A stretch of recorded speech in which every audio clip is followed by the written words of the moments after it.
Dulo Folarin Harris is a Nigerian-born comedian and entertainer whose humor and magnetic personality has earned him more than 750,000 followers on IG and counting. An exploding global fan base, and is currently working as an executive producer, writer, and actor for the upcoming episodes of African Time. Dulo is a graduate of Hampton University, and Hampton is a HBCU, so that's dope. He's a member of Omega Psi Phi fraternity. They call them Q-Dogs, right? And he's also known for his role as Tunde in the viral web series African Time, with over 8 million streams. Dulo is also has made some strong appearances on comedy stages and hosted events across the country and the world. And so, Dulo, what is your Nigerian name? Okay, yes, I know people, you guys know me as Dulo, but my full name is Abdulazim Folarin Harris. Say that again. Abdulazim Folarin Harris. Just call me Dulo for sure, because too many people trip up on it. Dope. Just call me Dulo. I don't have time for you to be fixing everybody's. So, given that issue, I think most of us Africans have the same issue as far as like long African names and people can't pronounce it. Was that part of the inspiration in African Time when you told your son to like? Absolutely. In African Time, that's the... Yes, yeah, the series, the web series. In African Time, the inspiration for that was pretty much, not even just Africans, all immigrants. I think all immigrants face the same situations when it comes to just, dealing with their American counterparts. And the first one is, names. Me, not even just my name, how I smelled, because I used to come from the house smelling like goat meat. You understand me? Oh, why? Because, we cook. Like in African, if you've never been in an African household, you smell the food. The food is potent. The food, it makes sense. So, like, I used to get, make fun of, you smell like, what does that smell?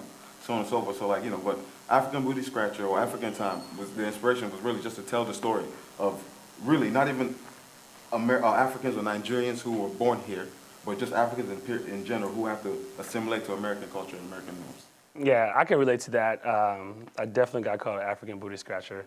Funny now, right? But people want to know who you are. When you're an internet personality, you've kind of taken time to develop this persona. Obviously, it's a booming industry and you're doing well. But who are you? Like, where were you born? Were you born here in Nigeria? Tell us about the early stages. Okay, so for me, I was born in Newark, New Jersey. Okay. Yeah, but I was raised in Lagos, Nigeria. Like literally, some people probably relate to me. Our parents, so shout out to African parents, because I know my parents, they were so smart to make sure they had their affairs in Nigeria, but they made sure they bond me here in America. You understand me? You understand me? Like that's major key though. Like I know they were doing whatever they were doing, but they made sure they were visiting my uncle in Rochester, New York, but they had me in Newark, New Jersey, okay. Right? So exactly. So yeah, so I know that was by design. Yeah. So shout out to them, and just to give us a better opportunity, just to have dual citizenship. But as soon as I was born, they sent me back to Nigeria, for culture, so on and so forth. So respect. Things of that nature. Even me, the only reason why I feel like I even do African comedy is because I lived in Nigeria my first 9 years. You understand? My first schooling was in Nigeria. So essentially, the reason why, we did this African Time is really just to show people, what and, why and how Africans, deal with American society as Nigerians or as Africans. Yeah, I think that's very relatable. And I share a story with you, like backstage. The comedy sometimes makes people feel at home. People get homesick a lot and they're far away. And I have a special message from one of my coworkers at YouTube. And at the time, her father had a stroke, and he was in the hospital for like 10, 15 days. And when she saw the email that I sent out, she said, "Hey, I would like you to pass this message on." And basically what happened, she said, she stayed 10 nights in the hospital, and when she got on Instagram, she saw your page, and she just couldn't stop laughing.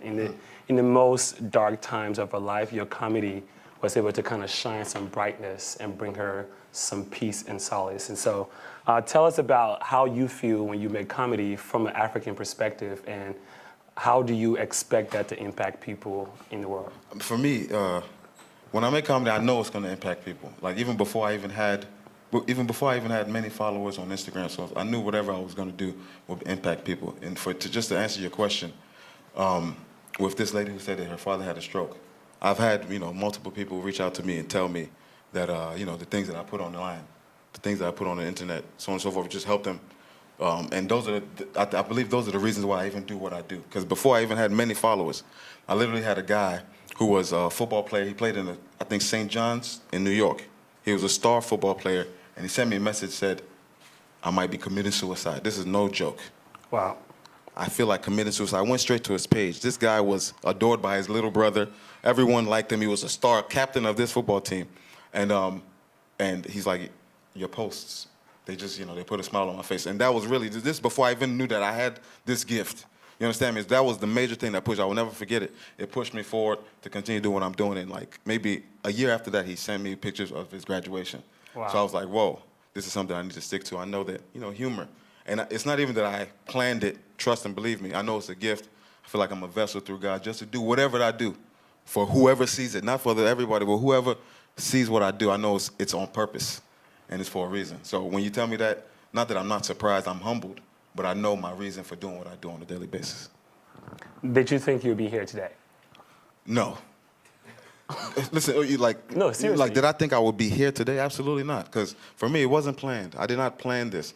I was literally, when I started even for the whole comedy thing, I literally was sitting in the basement living with my brother. I was living with my brother.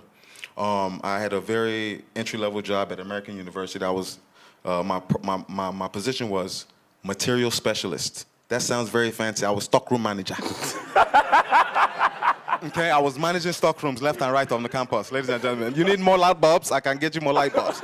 You need tiles, I have the tiles for you. Material specialist sounded extreme, So I was doing a very humble job. So, and at the time, I knew I had a son coming. So I'm trying to tell you, when they tell you pressure develops diamonds, or pressure, develops, whatever that saying is, I literally held pressure. And being African, trust me, my parents did not know I had a son coming until he was 7 months in the belly.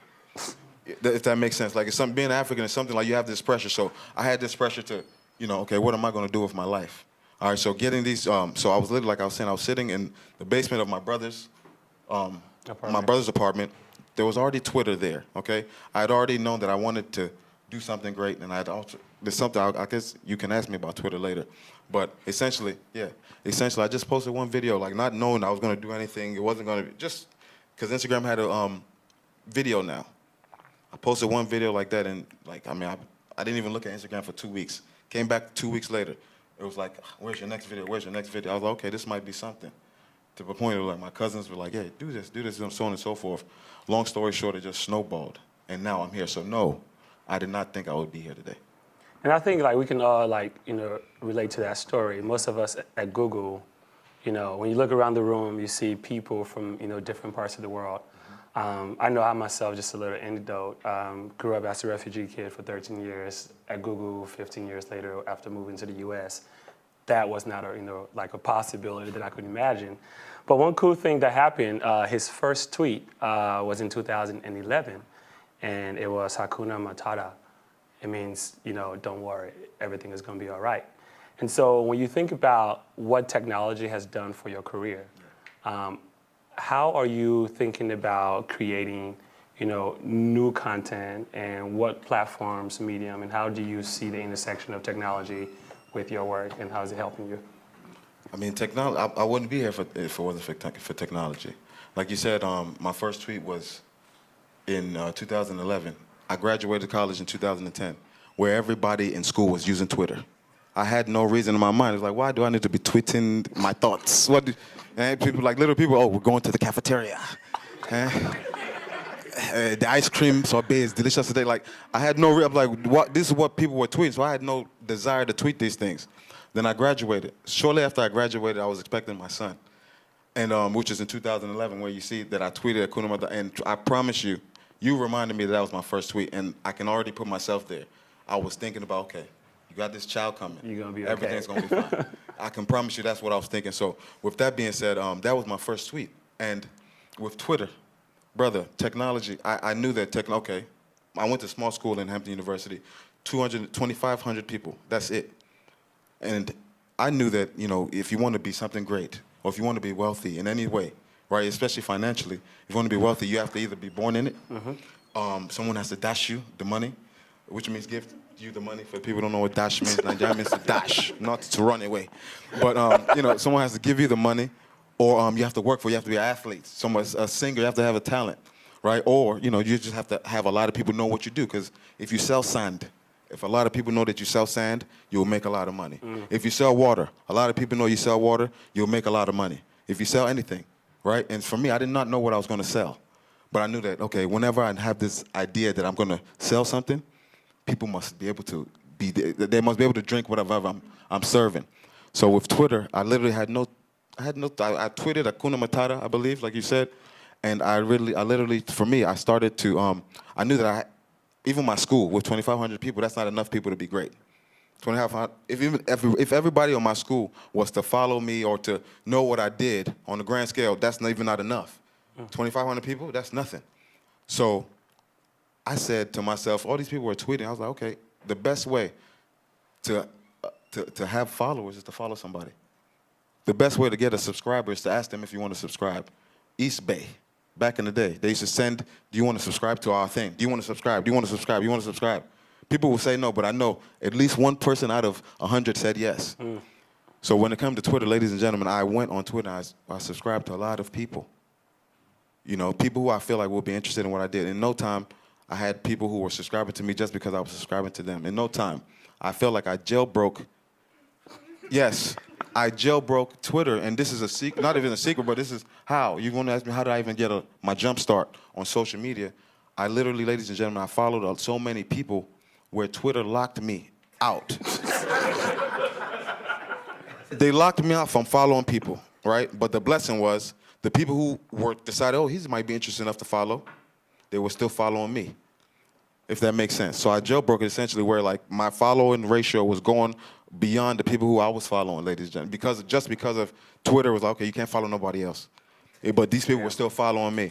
So that spilled into Instagram and people with Android having Instagram, so on and so forth. No time, these followers, they spilled into Instagram. And now I was able to, feed this content, what is this, basic comedy content, so on and so forth. And it just went snowball and viral, now I'm here. So it's not easy to be funny, I actually signed up for a comedy class once, and I didn't go. I wanted to feel the feeling of being booed, because I felt like that would be my worst. Boo this man, ladies and gentlemen. He wants to. I'm joking. If you want to feel, just ask people to boo you. No, but talk about what goes into a video, what goes into the series. How do you kind of come up with these creative ideas, and how much work do you put into what we see and laugh at? I mean, for me, I've always known, even before comedy, I've always known that I was a very silly individual. I can, and it could be a problem, it could be a blessing and a curse sometimes. In any situation, I can lie. Any situation, I can find humor out of it in some way. So it does not matter. That's just me, ladies and gentlemen. I was pulled over once, and the cop said, "How are you doing?" I said, "I'm blessed, sir." And the cop looked at me like, "How can you be blessed? I'm about to give you a ticket." How can you be blessed? And he just felt something. He let me go with a warning, just because. And I know I'm speeding. So but when it comes to don't try that. Yeah, don't try that. Trust me. I was pledging at the time, so I don't care if I went to jail or not. I promise you. That's a true story. But when it comes to comedy, you understand that everybody deals with. We all deal with the same stuff, no matter what. We all have family. We all have relationships. We might have pets. We might have favorite food. But we all deal with the same thing. So for me, when it comes to putting humor in the thing, I just try to almost sit in everyone's seat. How can everyone kind of relate to something? To something? That's why my baby that's you haven't seen much of, African Time, is a thing that we're really invested in. We're writing that obviously it's not a lot of things that you guys can see visually. But on the back end, where it's a lot of stuff going down on the back end. So with that being said, we're just literally, and that on top of other shows, we're just really just doing our best to sit back and see how we can relate to everybody, and put forth the best content. So what's happening with African Time? Oh, okay. Just the fact of the matter is that African time, there's a big TV station who's interested in it. And so we're not going to put nothing else on YouTube until the writer who is writing for The Simpsons is done with his contract there, and then we could come back. Wow. So that just takes patience Clap and for time. this man, y'all. Wow. So do you feel some type of responsibility for educating people through your humor about African culture, or at least Nigerian culture? Absolutely. 100%. That's why if you guys, follow me, I don't curse much. If I do curse, it almost makes sense. Okay, you'll understand. Because some people, to be funny, they curse recklessly for no reason, and because cursing is funny, right? So for me, I don't curse much. One thing you can't do in an African household is can't be recklessly cursing. Who do you think you are, right? So for me, yes, it's a point to educate in everything I'm doing. There's always a lesson in everything. Period. Even when I do my voiceovers. All right, those characters, they're educated. Even though, what I'm saying, it might be even science. What I'm saying, they might be talking about something funny, but there might be something scientific in there or mathematic in there. We're just not talking about reckless or just things that don't matter. Everything in there is intelligent and whatnot. So and I aim to be funny intellectually. That's smart. Yes. Take us behind what it takes for you to get rights to these videos and some of the technical difficulties that you run into. Okay, the biggest technical difficulty I run into is when they just remove the video. Okay, why do I say that? Because sometimes I don't get rights to videos, but most of the videos I get, these people who own lions, monkeys, tigers, they send me videos, funny videos that they own. People own cats, dogs, regular thing, almost like America's Funniest Videos. People literally email me videos, y'all, oh, can you make a video of my daughter and the twins, so on and so forth. So I get it directly, and it's something I don't even have to search for, thank God, because they know this is what he does, and people actually want to see me voice over their funny stuff, so on and so forth. Do you give disclaimer, don't send me reckless videos? I don't, the thing is, with my character, with African Dad, people know not to try African Dad. I'm serious, I promise you, and it's a blessing, because people, if you know me, I'm a goofy person. I can be extremely serious, but when it comes to online, I don't really get much, and it's a blessing, because the characters I portray, it's respect. Everything I do, I want you to respect it, laugh at my stuff, but don't look at me like a full clown, because I'm not a clown. I do, besides comedy, I do a lot of other stuff too. Yeah, you got a little Miller rocking everywhere. Oh my goodness. You're doing a lot of work. Yep. May is Mental Health, Awareness Month. Obviously, comedy helps relieve people from stress, pain, and different types of traumas, right? How do you self-serve? How do you take time for Dulo? What do you do? For me, I have a lot of people don't know that I have a son. I have a 7-year-old son. All right, and he's been so you guys know now because I told you he's been the inspiration from the jump start. So for me, it's just vibing with my son, my family, my parents. I'm just literally, just enjoying them because they know what I do. They know how much, I put into what I do, and they respect the risk that it is. Mm-hmm. My family does. They're the risk and whatnot. And so for me, just enjoying them that's the best feeling that I have other than creating content.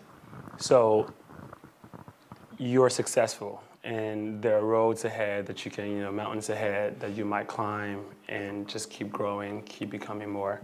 Are your parents actually proud that you're doing comedy as a Nigerian parent? As a Nigerian, you already know. Either technology, nursing, doctor. If you want to play football, be a football doctor. You understand me? If you want to be on anybody's field, be a football doctor. You know what I'm saying? And for me, God is good because it came around full circle. Initially, no. I quit my job. I quit my job in 2015 after, being able to, balance working and building gigs and building, this side of the business and whatnot. But my parents, obviously, they would pick something different from me. But when their friends, or when they would go to their friend's house and they'd be like, I am Dulo's mother. I am Dulo's dad, and so on and so forth. And, they started recognizing my family through me. That's when it came around full circle for them. I promise you, my mom told me the story. My mother was always a good supporter. But when she told me the story when my father realized that it was me, they were at some party, so on and so forth, and someone's and Africans, we're all cousins. You know what I'm saying? So all of us. So my auntie was like, one of my aunties was like, I saw you on the internet, on Instagram, so on and so forth. And my mom was like, yeah, my son is, and that's my dad literally hopped on the bandwagon right there. You know, like, he was like, I am doing that's my son now. Yes, comedy, I used to do comedy now. When there, I was teaching that joke there, I was the one who taught him that joke. That's my favorite joke. And he hopped on it right there and then. And ever since then, my dad literally followed, they know, because, when someone is like, okay, yeah, your son does this. And it's really, that's the best way. I can't really tell you. And when someone else shows you, it's the best way, I believe. Dulo told me that this is his first interview, sit down, and it was important for him because, it's not that he didn't get calls, but the internet technology is what, catapulted his career. And when Google came asking, he just felt like it was right to do this here.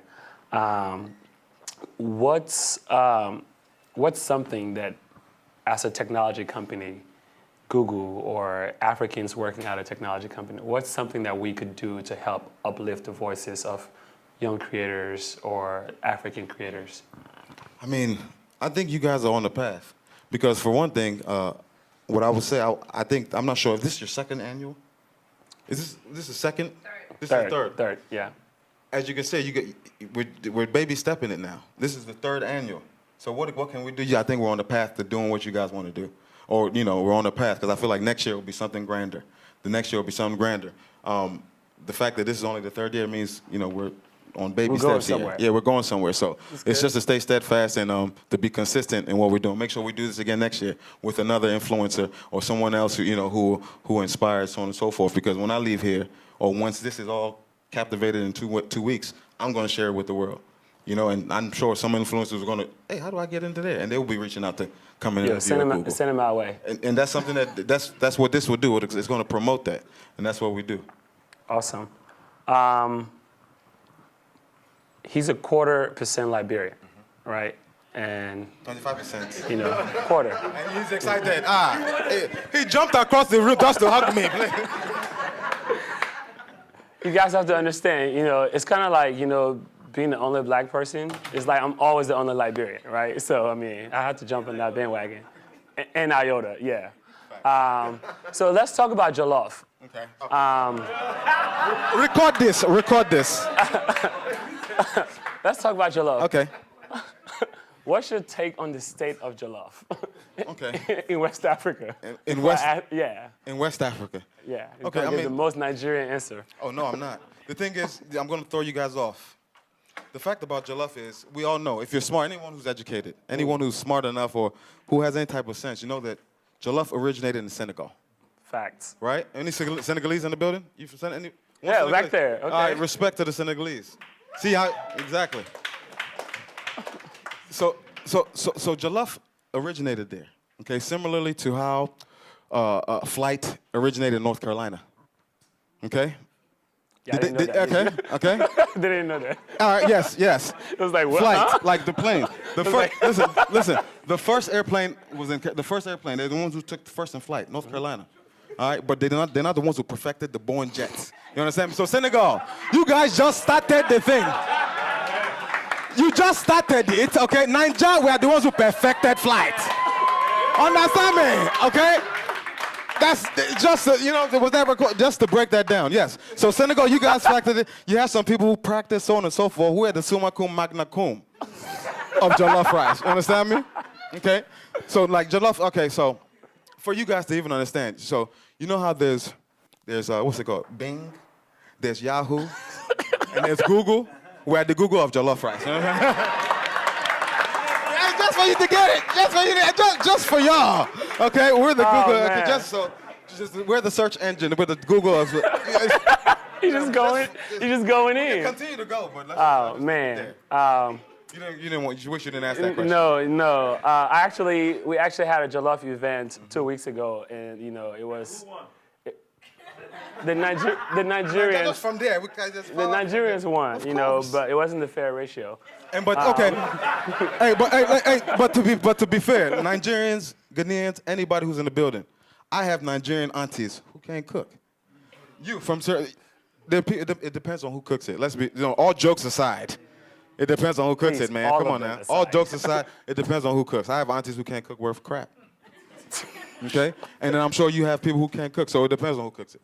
At the end of the day, just to be fair to the whole jollof community. Well, we want to open up to you guys. We have about 20 minutes. If you have questions, raise your hand. The mic is going to come around. Anything, let's have a dialogue. Thank you so much for being with us here today and taking the time to speak with us. I cannot remember the name of the show now, but I just saw a promo for it, and it stars a Nigerian nurse, and it's written right. So I don't know if you've touched on this already. No, go for it. Great. Just kind of want to get your take on what is this new landscape for art and content, and even kind of now that it's on premier channels, what does that look like for the African community, for the Nigerian community? It's very interesting to see that it's already out there, but it also kind of goes with some of the usual, like a Nigerian nurse. We're like, yeah, we know a lot of those. What other things can we do? What's your take on where it is now and where it could be and what you're excited about in terms of feature films, TV, that sort of thing? I mean, where is this now? I think predominantly after Black Panther, yeah? I feel like, okay, that really opened the gate to do African things in, just in Hollywood or just, in the film industry, so on and so forth. Now, I believe the easiest, especially with humor, that show that you're talking about is a comedy, all right? So especially with humor, and what people want to laugh at is not necessarily, oh, you living lavishly. It's the struggle. And so, with any nurse who has to work in that show, I feel like, nonetheless, I know about that show, but people who want to watch comedy, so they want to see the struggle. And like a nurse who's struggling, she's taking the bus. You've seen it, right? She's living at home with the family, so on and so forth. That's what people want to laugh at. And the grand scheme of things, we know we're in America, which is, we're predominantly white. That's what we, especially when it comes to something Africa, what can we laugh at the end of the day? So, and for Adeshola, she's a comedian, that's her angle. So I expect that from her, The people who wrote Black Panther, their angle is more Marvel, so on and so forth. So they didn't want to show, that aspect. Me, who I'm writing African time, and we've only, you guys only seen what y'all seen. There's going to be down times. There's going to be struggle. You're going to see a whole bunch of things that we go through, period. So I think as long as it's authentic and real, it's going to be felt. That's it. Stop it up. Hi, I have a question as it relates to collaboration, both with like other people in the industry, whether it be like an African ape or, that kind of work, or even people who are like up and coming that, based on your hustle and how you got from being at Hampton to where you are, do you feel like an obligation to collaborate with them and try to build this whole big thing, When I first started on social media, after I was just the person that I, became, and then people started reaching out, hey, Dulo, like African Ape, you mentioned African Ace now. That's my bro, that's my brother. He reached out to me, he was like, can I put my stuff on your platform? You put my stuff on your platform, and kind of see if we can intertwine and build up like that. Yes, that's something that we did heavily back years ago. And for me, after I started doing African time, right, I felt like it almost like people, especially in my community, the African, we stopped doing the sharing, so on and so forth, because we actually wanted to just, branch off and do your own thing. And that's something that I mainly wanted to do, really. I want to kind of grow by myself, see how I can grow by myself without doing shares, organic is what you guys would call it, right? Organically. Let me do it organically, so on and so forth. And that's where I'm at now. But when it comes to collaborating, I feel like that's my next tier. Is I want to do heavy collaborations, things that will be able to go on YouTube, with my brother here, and grander things with other influencers that are just not African influencers. So I'm African American, but I've always been really interested in the diaspora. And so since you went to an HBCU and you were in a fraternity, taking a black fraternity probably, I'm just curious about how you think about connecting across the diaspora between African Americans and Africans, and how that might or how that has influenced your comedy and how that will influence what you do going forward? Sorry about that. Yeah. So when it comes to being in the fraternity, first and foremost, being African, our parents do not even look at fraternities. They think it's a cult. So for me, yeah, African parents think fraternities is a cult. So me even pledging was a secret. They did not know that I was in a fraternity. But merging it, like making it through the fraternity, your American counter, which is these fraternities are black, not African organizations. They're black organizations. So these people, they know exactly where you're from. Me personally, they knew I was the African guy on the line pledging. So they really helped me. I would say they helped me kind of, cultivate myself. As far as comedy goes, like, pledging, you have to kind of have personality. You have to have some sort of character, charisma. And being online, pledging into my fraternity, which is Omega Psi Phi Fraternity Incorporated, they helped me cultivate that. And moving forward as being a comedian who's also a Q now, all the black Omegas, they know me as the African funny Q, so on and so forth. Or that's the African bruh who's funny, so on and so forth. So it's something that just really goes hand in hand. Like, we're a fraternity, so everyone kind of knows what's going on. And I think even looking at your logo, you incorporate, kind of your fraternity sign Exactly. as, that identifier, but then coming from an African perspective.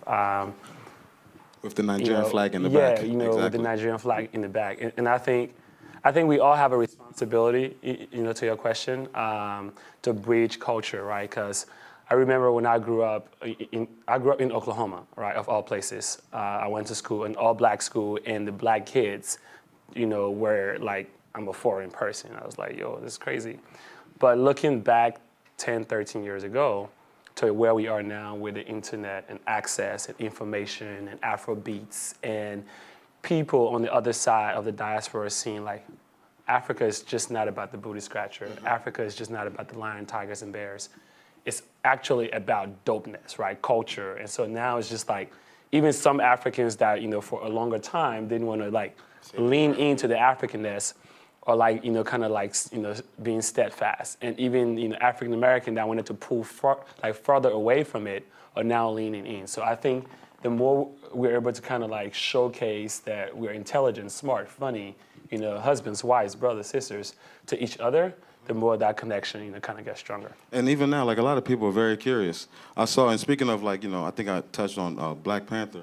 Like I saw Chadwick, was it, Chadwick Boseman. Exactly. He's done his, like I guess he has a partnership with Ancestry.com. African.Ancestry.com. Yeah. So these things are literally allowing people to go back because we were going from, hey, you're African booty scratchers to, hey man, hey, that jollof, can I taste some jollof? Can you bring some of that jollof here so we can taste it? So like, I mean, and for me, in I think with humor and with comedy is just the best way. Everybody can relate, first and foremost.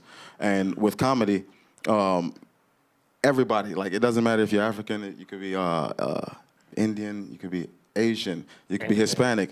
All of these people really, especially the people who are, immigrants, everyone kind of relates because our parents come here with the same kind of mindset, which is really we didn't come here to play. We came here to better ourselves. We left somewhere that was a little bit worse than this.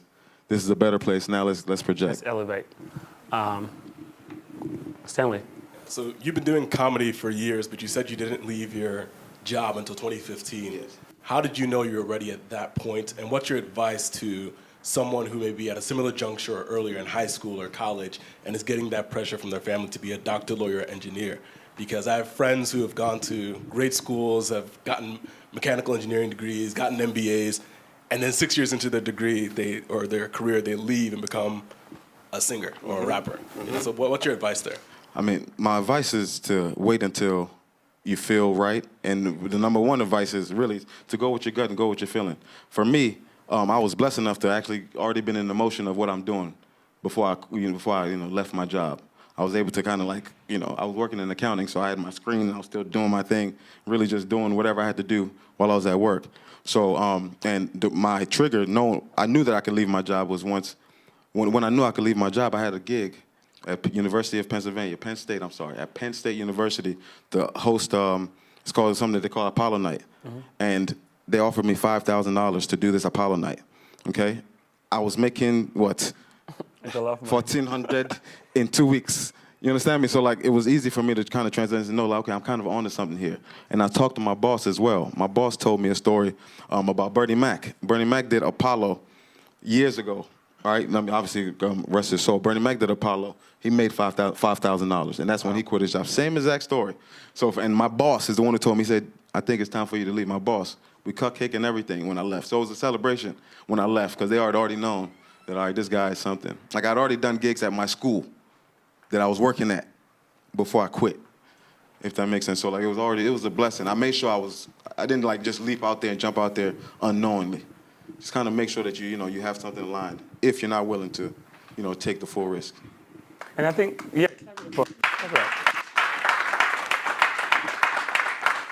I mean, that speaks to like preparation, right? That speaks to like testing, right? I think a lot of times we just see success, right? Oh, Dulo is funny, he's making all this money, popularity, but you have to really, you have to like, kind of trial, keep trying, and then at some point, you know that you're good, or you know that you are at a trajectory that you can catapult and like move faster if you give yourself the time. So it's never okay to just kind of dive into like something new. So I appreciate you sharing that. Absolutely. Any other questions? How are you monetizing yourself? And also, are you looking at other platforms outside of social media? I know you mentioned YouTube. Just wanted to get your idea what you're thinking about the future. Well, my major thing is events, live events, hosting events. As an African, Africans will bring any type of comedian to any event, okay? Because somebody could really buy a car. Please come and help make fun of the car. You feel me? Yeah. So like Africans, it could be a birthday party, a wedding, a baby shower, naming ceremony. Africans, or Nigerians in particular, we literally bring people just to make it festive because that's what we do. We like to have fun. When it's time to celebrate, we want to celebrate well. We want to celebrate with laughter. That's why. That's really how I make most of my money. Is literally doing live events, showing up to places, and doing live things. And that's why I continue to keep content online. That's okay, you guys see me here. So you guys, as you're doing things, oh, there's this guy, he made me laugh. Let's see if we can book him. It's a probability thing. The more I put out, the more probability somebody gonna book me to do something live. So as a scientist, it's a science for me. So you out here like just moving physics and stuff? Physics and trigonometry and mathematics. There's a lot of intricate things. Pythagorean theorem, a lot of stuff. Man, that's dope, man. That's good. Any other questions? You talked a lot about the acceptance of Nigerian and African culture as a whole in America or outside of Africa. Where do you see the opportunities to mainstream African culture in the U.S. and make it more commercial in the positive light, especially, whereas all the negative connotations that we've all seen growing up? I would say, in addition to comedy, I think music is something that really goes. I want to say shout out to Davido. You know what I'm saying? Everybody here knows Davido. Like, Davido is an artist and I think a human being, a Nigerian who's literally found a way to transcend and just through, obviously, American, France, everywhere. You know what I mean? So, like, when it comes to, like, like Nigerian entertainment being able to go mainstream, I think it's going to start with music, mainly. That's going to be the bigger thing first, which is, I think that's already shown itself. With Afro will be taking a crazy, he's just really blazing the music scene right now for everyone. I know everybody from Asians, people who know If. I know everybody who can sing If. You guys know that song If, obviously. Everyone knows that song If. So I think first when it goes through music, then people are like, man, that song is dope, so on and so forth, and it's going to transition to film. And I really believe that I'm going to be a pillar in that when it comes to just film, especially with what I've kind of shared with you guys today. I really believe I'll be a pillar in that. Facts. Clap it up, clap it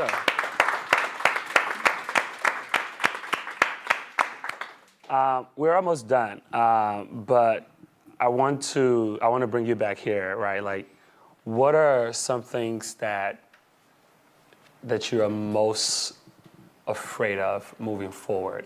Doing what you're doing, the amount of success you've seen, and obviously you've seen the other side, people who didn't make it to where you are. What are you most afraid of or intimidated by? The thing is, I want to be extremely candid and humble with everybody here. And I'm here, right? I feel so blessed to be here, but I don't even feel, not to disintegrate or diminish what we're doing here and how we're here, but bro, I feel like I'm not even started. You know what I mean? I feel like I have so much more to do, so much more that I feel like my platform is not where it needs to be to even show yet. You know what I mean? Like things that I've shared with you guys that you guys are going to see on a different platform. Can't put that. That's not for Instagram. Like I don't feel like, Instagram is a platform to show these things, but you guys, these things you guys will see, so on and so forth. So like my fears is, I don't think I have not necessarily fears. And my fear would literally be, like not to be able to continue to do what I'm doing, but I don't have any fears. I just know I have to do. We cannot live with fear. I guess essentially, I mean, you're asking me my question, right? But essentially, that's whatever it is you're doing, you cannot be afraid. It does not matter what you're doing. Like fear is literally just telling yourself, let me slow down a little bit. Fear is like pushing the brakes as you're going down the hill. That's what fear is on purpose, because it's a mind killer. That's what fear is. You know what I mean? It's a mind killer, and it's not even real. So like I don't really believe in fear. I don't think I'd be here if I was afraid of, what we're doing. So no fears, bro. It's just blessings and, praying, asking God and keeping faith. I promise you. A lot of people don't know I'm very spiritual. You know what I mean? I'm here because of God, y'all. Like, you know what I mean? I'm here because of God and what I've listened to and him say, hey, you know what? Do this one. Do that. If you do this, hey, that joke that you thought about in your sleep, write that down and finish it off when you wake up. Like, literally, that's how I do it. And I think everyone here is like, we're all like, I don't know, I feel like we're all spiritual people with, like mind, like strong, solid minds. But no, we cannot be afraid. Because you're afraid, that's really pushing your own brakes. And you expect them to go down this way, but you're pushing brakes. No, I don't live in fear. That's a good answer. Clap it up. Somebody once told me fear, F-E-A-R, is false emotions appearing real. Mm-hmm. So the fact that you're able to kind of hit those acronyms on his head, I think that was critical. Any last words for us? Like, young, technical folks at Google? I mean, first, I just want to thank you guys for bringing me out. And just, like you guys are sitting here listening to me, so I'm humbled. You know what I mean? I'm extremely humbled, first and foremost, because I know where I began. You know what I mean? So like, I just got to thank you guys for even saying, hey, I'm going to come sit and listen to this fool talk for an hour. You know what I mean? Like, for you to even do that, that's humbling for me, right? And the second thing I would say is literally, man, whatever it is you're doing, everyone here, we're all bosses. We're all like, I feel like we're all solid-minded individuals. To even be here working for Google, I go to Google every single day. All right?